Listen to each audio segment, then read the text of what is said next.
Good morning, student. Welcome to 7th Standard Civics subject, chapter number first, Introduction to our Constitution. Okay, in the last video, we have studied the introduce the Constitution. Also, we have studied the why are the rules necessary in families. Okay, because the changes behavior of family members. First video में previous video में अपन ने देखे थे कि rules family में rules क्यों ज़रूरी होते हैं, स्कूल में रूल्स क्यों ज़रूरी होते हैं, ये अपन ने पढ़े हैं। तो क्यों ज़रूरी होते हैं? क्योंकि फैमिली मेम्बर्स का बिहेव चेंज करने के लिए, because the changes of the behaviour changes of the family members का बिहेव चेंजेस करने के लिए रूल्स ज़रूरी होते हैं। In this video we will study the necessity of a constitution. Why are the necessity of a constitution. अभी यहाँ पे कॉन्स्टिट्यूशन क्यों ज़रूरी है? Because the constitution are about different things like that citizenship, the right of citizens, the relationship between citizen and the state and countries. Okay, इस video में अपने को पढ़ना है कि डिफरेंट थिंग्स जो कॉन्स्टिट्यूशन में जो डिफरेंट थिंग्स दिए, like that the citizenship, the right of the citizens, उनके अधिकार के बारे में, the relationship between citizen and the state and the country, और रिलेशनशिप दोनों के बीच में नागरिकत्व और उनका अपने देश का और राज्य का क्या रिलेशन है, इनके लिए अपने को कॉन्स्टिट्यूशन आवश्यक है। Okay, There are the survival advantages of governing country with the help of a rules or provisions included in a constitution. Okay, there are a survival advantages, but ये constitution के बहुत सारे ऐसे survival advantages है government को a country with the help of the rules or provisions included in a constitution, जहाँ पे जिन्होंने कंट्री ने अपने को with the help of the जो रूल्स कॉन्स्टिट्यूशन में जो रूल्स प्रोवाइड किए हैं, जो प्रोविजंस लॉ बनाए हुए हैं, वो कॉन्स्टिट्यूशन में क्या है, इंक्लूड्स है। First advantages is the government has to a function with in a set of rules. Government का जो फंक्शन है, जो वर्क है, with in a set of rules, जो रूल्स बनाए हुए, जो प्रोविजंस लॉ बनाया हुआ है उसके ऊपर सेट हुए हैं।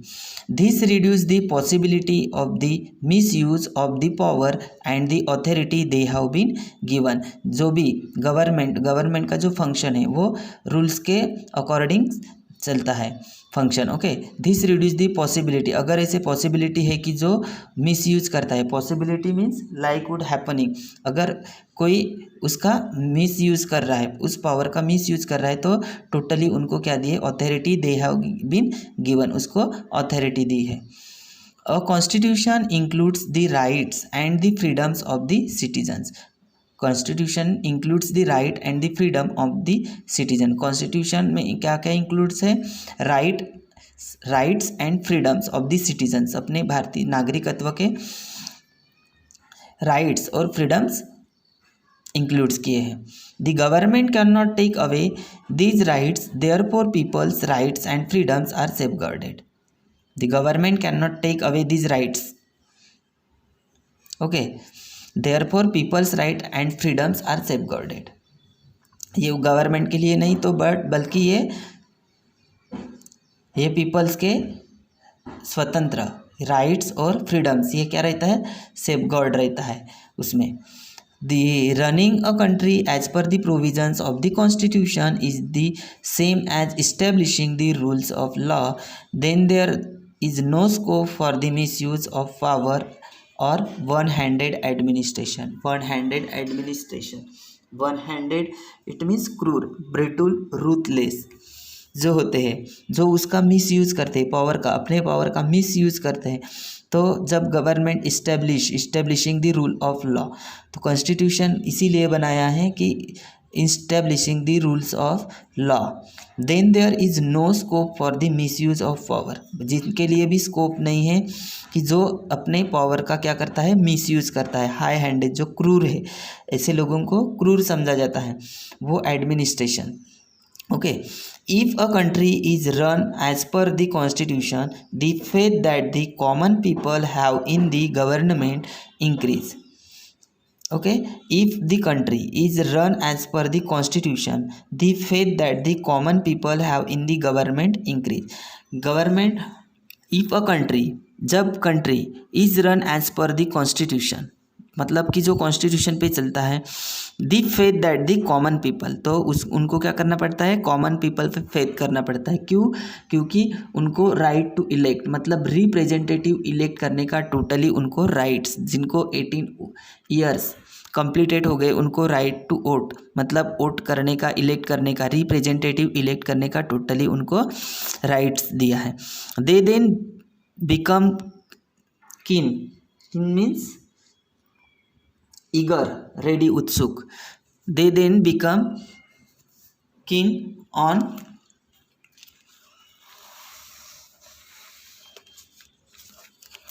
Participating in the activities of the government, तो वो क्या करते हैं, पार्टिसिपेट करते हैं गवर्नमेंट के इसमें। ओके, पार्टिसिपेशन करते हैं। Democracy is strengthened due to the increase participation of the people. अपने डेमोक्रेसी, अपने कंट्री में डेमोक्रेसी है, India is the democracy country, मतलब लोकशाही कंट्रीज़ है अपना, तो उनको स्ट्रेंथ मतलब मजबूत बनाने के लिए, due to the increase participation of the people, उनको लोकशाही को, अपने देश के लोकशाही को मजबूत बनाने के लिए लोगों का पार्टिसिपेशन बहुत ज़रूरी होता है। The constitution present some political ideals before the country, तो कॉन्स्टिट्यूशन प्रेजेंट करते हैं some political ideals. Ideals it means आदर्श, आदर्श है, मॉडल है, प्रोटोटाइप्स है। आइडियल्स मीन्स मॉडल या prototypes. Constitution present some political ideals before the country, ये सबसे पहले प्रेजेंट करते हैं पॉलिटिकल आइडियल्स, जो पॉलिटिकल जो लीडर्स होते हैं, आइडियल्स है before the country. The nation is also bound to act in that direction, it creates an atmosphere conducive to attain world peace and security and preservation of human rights. Okay, तो conducive means प्रेरक, effectors, जो effectors है उसका जो effect होता है, attain to a world peace and, क्योंकि ये लोगों का जो पार्टिसिपेशन है, लोगों का पार्टिसिपेशन अपने लोकशाही में मतलब इंक्रीज करने के लिए लोगों का पार्टिसिपेशन बहुत ज़रूरी होता है। बट यहाँ पे जो पॉलिटिकल आइडियल्स होते हैं, political ideals, the nation is also bound to act in the direction it curtains and atmosphere conducive to attain world peace and security, तो ये वर्ल्ड पीस मतलब जागतिक शांतता के लिए, and security of preservation of human rights, और ये security and preservation अपने सिक्योर के लिए, ह्यूमन राइट्स के प्रिजर्वेशन के लिए बहुत ज़रूरी होते हैं। Since the constitution also includes the list of citizens duties, it fix the responsibility of the citizens as well as. Okay, अगर इन शॉर्ट में कहा जाए तो constitution also includes the list of citizens duties, responsibilities जो दी है, as well as. Constitution में पूरा इंक्लूड्स किया है लिस्ट ऑफ सिटीजन्स, उनकी ड्यूटीज़, अपने देश के प्रति भारतीय नागरिक की क्या ड्यूटीज़ है, उनकी क्या रिस्पॉन्सिबिलिटी है, ये सभी मेंशन किया हुआ है। जैसे फॉर एग्जांपल्स फैमिली का अगर अपन एग्जांपल लिए, फैमिली में अपने फादर हेड रहते हैं, वैसे यहाँ पे भी अपने कंट्री के प्रेसिडेंट हेड होते हैं, तो उनको अपने देश के प्रति मतलब जैसे फादर है तो उनके फैमिली के प्रति, अपने फैमिली के लिए उनकी ड्यूटीज़, उनकी रिस्पॉन्सिबिलिटी क्या है, वैसे ही प्रेसिडेंट और पीएम की, प्राइम मिनिस्टर की ड्यूटीज़, रिस्पॉन्सिबिलिटी देश के लिए क्या है। ओके, तो ये सभी इंक्लूड्स किया है। नेक्स्ट है what is administration. What is administration? Administration it means क्या होता है? एडमिनिस्ट्रेशन इट मीन्स प्रशासन, जो कि मतलब अपने देश का जो पूरा वर्किंग चलाता है पूरा, उसको एडमिनिस्ट्रेशन कहते हैं। Okay, what is include in the administration of a country. तो अपने एडमिनिस्ट्रेशन में क्या क्या, अपने देश के एडमिनिस्ट्रेशन में क्या इंक्लूड होता है। ओके, देखो, government has to make law relating to survival subjects. Government law relating to survival subject, उन्होंने जो लॉज बनाए हुए हैं तो वो सर्वाइवल जो सब्जेक्ट्स है रिलेटिंग, जैसे like that the defending the boundaries, जैसे वो डिफेंडिंग दी बाउंड्रीज, जैसे स्टेट बाउंड्रीज है, नेशनल बाउंड्रीज है, उनके लिए protecting the people from external aggression. External aggression, aggression means आक्रमण, अटैक। जब अटैक जो बाउंड्री के बारे में जो है तो उसके लिए अटैक करते हैं तो उनका जो प्रोटेक्ट करना है, protecting the people from external aggression. तो ऐसे में लोगों का, जैसे बाउंड्री के बारे में अगर ये एग्रिएशन है तो तब वहाँ के जो लोग हैं वहाँ का एक्सटर्नल एग्रिएशन करना है तो लोगों को बचाने के लिए वो प्रोटेक्ट करने के लिए रूल्स बनाए हैं। इरेडिक्शंस, इरेडिक्शन मीन्स नाश, डिमोलिशंस, विध्वंस ऑफ पॉवर्टी, मतलब कि इरेडिक्शन ऑफ पॉवर्टी, गरीबी को ख़त्म करना, उसका नाश करना। क्रिएटिंग एम्प्लॉयमेंट, नए नए सर्विस जो एम्प्लॉयमेंट्स है, लोगों को एम्प्लॉयमेंट देना, क्रिएट करना, ये किसकी रिस्पॉन्सिबिलिटीज़ है, गवर्नमेंट की। एजुकेशन एंड हेल्थ सर्विस, जो अपने को राइट दिया है, राइट टू एजुकेशन, राइट, ये जो है राइट टू एजुकेशन में, राइट टू एजुकेशन में सभी को एजुकेशन क्या देना है, फ्री है सभी बच्चों को। जैसे जो 5 साल से लेके 14 साल तक जो बच्चे हैं उनको राइट टू एजुकेशन, मतलब सभी को शिक्षण का, एजुकेशन का राइट्स दिया है। और health service, encouragement to commerce and industries. Encouragement means प्रोत्साहन, बढ़ावा देना, स्टिमुलेशंस। तो कॉमर्स एंड इंडस्ट्रीज़, इनको बढ़ावा देने के लिए, जो बड़ी बड़ी जो इंडस्ट्रीज़ है तो उनको इनकरेजमेंट करने के लिए। Protection to of the weaker section, जो वीकर सेक्शन है तो उनका क्या करना है, प्रोटेक्ट करना है। Making policies of the progress of womens, ऐसे जो मेकिंग पॉलिसीज़ मीन्स कि जो धोरण है नया नया उसको बनाने के लिए, जो प्रोग्रेस ऑफ वुमन, मतलब उनके लिए, वुमेन्स के प्रोग्रेस के लिए पॉलिसीज़ बनाना। Childrens and the tribal peoples etcetera. Childrens and tribals means वो जो भटका विमुक्त जो जमाती होती है उनके जो चिल्ड्रंस है, उनके जो वुमेन्स है, उनके लिए नए नए एक्ट बनाना, उनको प्रोटेक्ट करना, ये सभी इंक्लूड होते हैं एडमिनिस्ट्रेशन। तो ये सभी वर्किंग एडमिनिस्ट्रेशन को करना पड़ता है। Okay, government has to bring about the desirable, desirable means आकर्षक, glamorous change in the society of implementing laws. तो वो changes in the society by implementing the law, मतलब कि वो सोसाइटी में नए नए रूल्स लॉज है वो इम्प्लीमेंट करते, change the society implementing the laws. Okay, in short governments in the modern times have to take decision related to different issues, right from the space research to public clean line.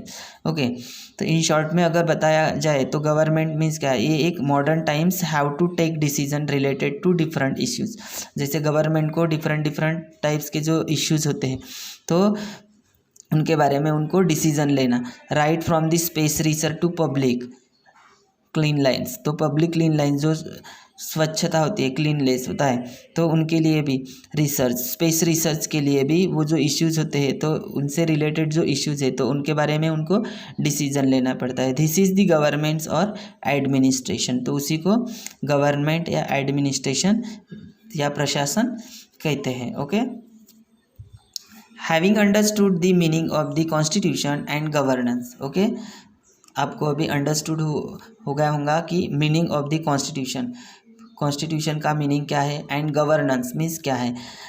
We shall now see how the Indian constitution was made. तो अभी अपने को क्या पढ़ना है, we shall the now see how the Indian constitution was made, मतलब Indian constitution कैसे बनाया है उसके बारे में स्टडी करना है। ओके, तो फर्स्ट पॉइंट है background to the making of the constitution, उनका background to the making of the constitution. The process of the making of the Indian constitution started in 1946। तो इसकी वर्किंग, अपने कॉन्स्टिट्यूशन का जो वर्किंग है, process है, कब से स्टार्ट हो गई? Indian making the Indian constitution started कब से स्टार्ट हुआ है? 1946। 1946 में वो उसका इंडियन कॉन्स्टिट्यूशन बनाने के लिए स्टार्ट किए।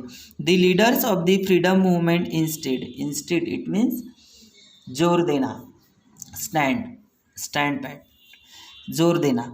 जो किसने जोर दिया? जो फ्रीडम मूवमेंट के जो लीडर्स थे, फ्रीडम मूवमेंट, स्वतंत्रता संग्राम के मूवमेंट में जो भी जितने भी लीडर्स थे, उन्होंने जोर दिया that independent India will be govern not by the laws made by the British but by laws made by Indians themselves. जब अब अपना इंडिया इंडिपेंडेंट होगा तो वो किसके लिए रूल्स नहीं बनाएगा? ब्रिटिश के लिए, बट वो किसके लिए बनाएगा? इंडियंस के लिए, इंडिया के लिए रूल्स बनाएंगे। A committee was establish to prepare the constitution of independent India. It become to be known as the constitute assembly. जो स्वतंत्रता संग्राम के जितने भी लीडर्स थे, तो वो क्या करते थे? उन्होंने ही ये डिसाइड किया कि अपन अपने देश के लिए, अपने इंडिया के लिए अपन वर्किंग करेंगे, रूल्स बनाएंगे, बट अपन किसके लिए नहीं बनाएंगे? जो ब्रिटिश है वो अपन फॉलो नहीं करेंगे, ब्रिटिश रूल फॉलो नहीं करेंगे, अपना एक खुद का एक कॉन्स्टिट्यूशन अपन बनाएंगे। ओके, देन नेक्स्ट है कॉन्स्टिट्यूट असेंबली। ओके, तो उन्होंने क्या बनाया है? कॉन्स्टिट्यूट असेंबली बनाया है। देखो constitute assembly, India become independent on August 15, 1947। India कब आज़ाद हुआ? अपने देश को आज़ादी कब मिली? 15 अगस्त 1947। Before that the British rule over India. तो 1947 के पहले किसके रूल्स थे? British rule all over in India.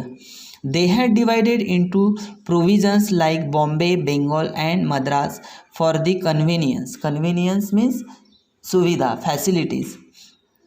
अपने जैसे उन्होंने क्या किया? After independence they had divided into provisions। India को डिवाइडेड किया, प्रोविजंस किया रूल्स बनाने के लिए। बॉम्बे, बंगाल एंड मद्रास, ऐसे 3 पार्ट में इंडिया को डिवाइडेशन किया इंडिया का। फॉर द कन्वीनियंस, अपने कन्वीनियंस के लिए, अपने सुविधा के लिए उन्होंने उनको कन्वीनियंस किया, फैसिलिटीज़, कंफर्ट किया। Okay, of administration, the administration in this provisions was carry out by peoples representatives. Similarly the local princes were carrying out the administration in some areas. Okay, तो उन्होंने क्या किया है? प्रिंसेस अपना जैसे India के 3 parts किए थे।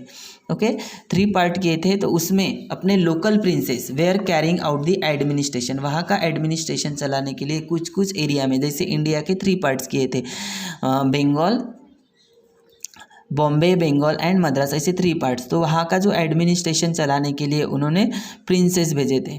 ओके, जो मतलब राजा, किंग जिसको बोलते हैं, चीफ लीडर, तो उन्होंने भेजे थे। Such areas were known as princely state of their chiefs were known as a princes. तो उसी एरिया का उसको क्या दिया है? प्रिंसेस, किंग, मतलब उसको हेड बनाया था उसके, जैसे बंगाल, मद्रास और बॉम्बे, इनके हेड बनाए थे। The representative of the provisions and the princely state were included in the constitute assembly। तो उनको वहाँ पे क्या किया गया था? कॉन्स्टिट्यूट असेंबली में इंक्लूड किया गया था। किनको? ये प्रिंसेस को, मतलब जो लीडर्स थे वहाँ के, तो उनको वहाँ पे इंक्लूड किया था। There were a total of 299 members in the constitute assembly. Okay, there were total कितने हो गए थे? 299 members of the constitute assembly. संविधान बनाने के लिए जो टोटल मेंबर्स थे वो कितने थे? 299 मेंबर्स थे कॉन्स्टिट्यूट असेंबली में। 299 मेंबर्स थे। Doctor Rajendra Prasad was the president of the constitute assembly. और 299 मेंबर में से डॉक्टर राजेंद्र प्रसाद ये कॉन्स्टिट्यूट असेंबली के प्रेसिडेंट मीन्स अध्यक्ष थे. Okay. In the next video we have studied the contribution of the Dr. Baba Saheb Ambedkar. Okay. Thank you.